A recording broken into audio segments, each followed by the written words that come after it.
Victoria from Victoria Gardens, and we're talking about fall color in the garden.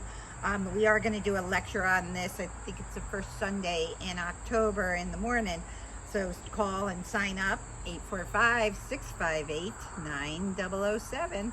But just give you a little tip about what kind of stuff I'm going to talk about.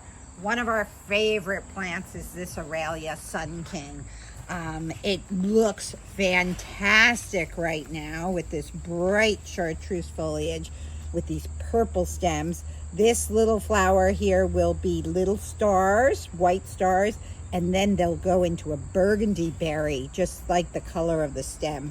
Really shockingly beautiful. This plant will get quite big. Year 1 and 2, it doesn't get that big, but year 3, it will be 4x4. It dies completely back to the ground. We love it. We put it in every shade garden. It will take some sun and shade. It's one of these workhorse plants. The deer tend to leave it alone. There's just, it cannot be beat. We keep it well stocked in the nursery because I use it landscaping all the time, but hurry in if you want one for yourself.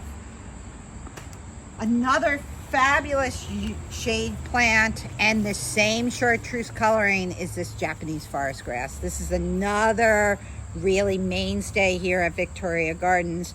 Deer resistant, shade loving, really low maintenance. It takes very little to take care of this plant. We leave it up through the fall. It does not get giant. It only gets about this size. And if you look, it's about knee high. Fabulous with ferns, hellebores, and the like in the shade.